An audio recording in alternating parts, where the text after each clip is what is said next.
This broadcast of the Rugby Report comes to you live from the capital of the rugby world, Lock Harbor. Reporting live on location is reporter Kai Silas from the National Sports Network. It's Kai Silas. We're in the broadcast booth here in Lock Harbor, and we're just looking at the highlights from this week. Camelot hosting Stanislav. Camelot needs to win this game, and, well, you can't do that when you let the opposing team score the first 4 tries. Stanislav, using their backs, made it 31-0 before Camelot even got on the board. Final score in this was 38-7. Stanislav absolutely destroying the Wasp. Next game, we're in Union, where the Saracens are hosting the Lenita Legions. Lenita hoping to put together a perfect season. The only real test against them in the regular season are the Saracens. And Lenita, of course, get on the scoreboard first. 10th minute, they're able to whip it out to Cole. Easy try. In fact, it was 28-0 at the half for the Legions, and 35-0 after this try here. They absolutely dominated the Saracens, and the Saracens really only were able to compete once Lenita started putting on their subs in the latter part of the second half.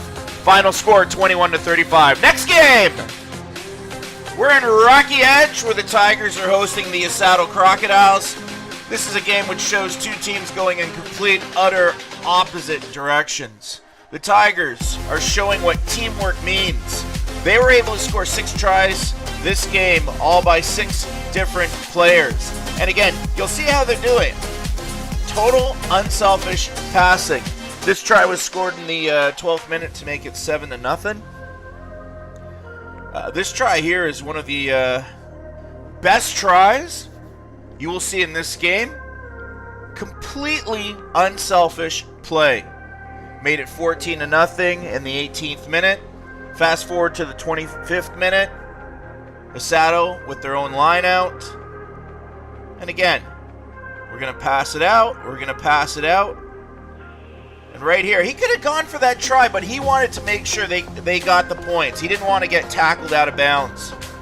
And again, you're looking at that versus Esato's play. Esato's play here, nobody hustles to the ball. Rockyedge is first to the breakdown.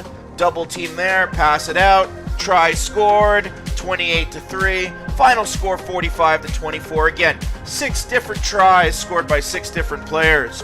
Let's look at the table, shall we? Lenita's in first place, 34 points. They would have to lose their last 3 games in order to lose that position. That's not going to happen. Union in second with 21 points, Rockyedge in third with 20, and Stanislav in fourth with 19.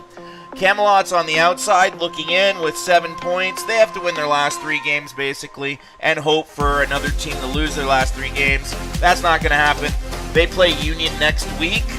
This would be the first time in their history they've been out of the playoffs 3 seasons in a row. Do expect heads to roll in Camelot. Let's look at the East. Next game!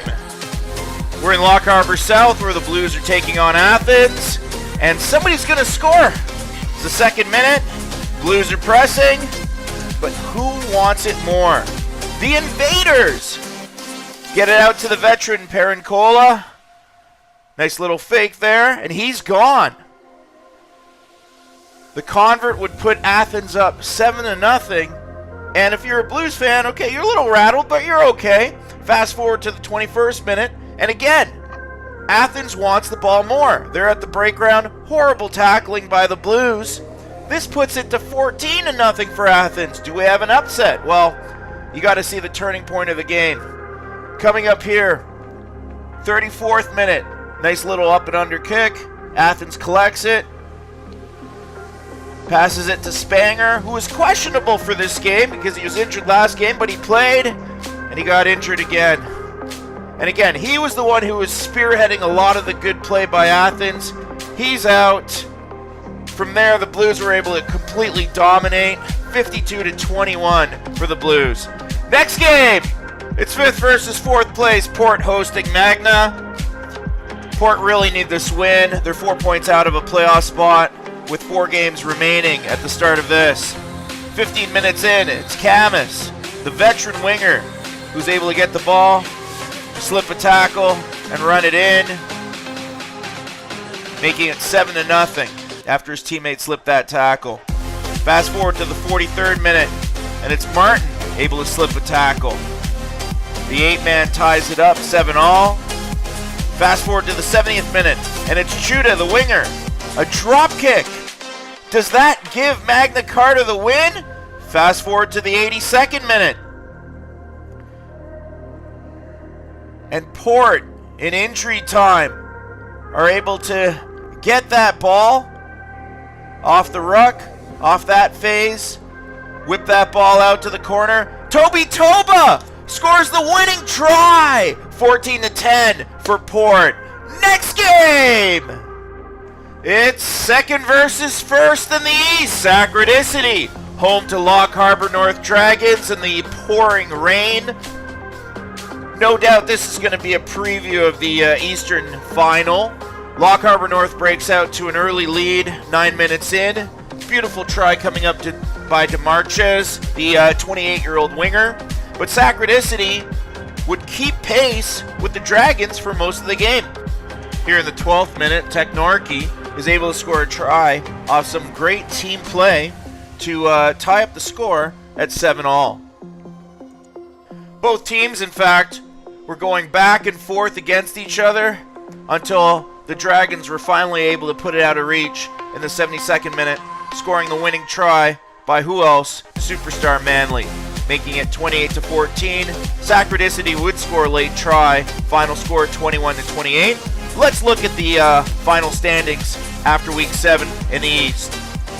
First place, Lock Harbor Dragons, 34 points. They're going to hold on to home field advantage for the remainder of the playoffs, no doubt. Sacredicity in second with 23. The Blues are in third with 20 points. Magna Carta only 1 point up on Port for that final playoff spot. And Athens basically eliminated. See you next week. Later. The Rugby Report was brought to you by Lock Air. Popular Freedom's national airline, Lock Air, we fly you there safely.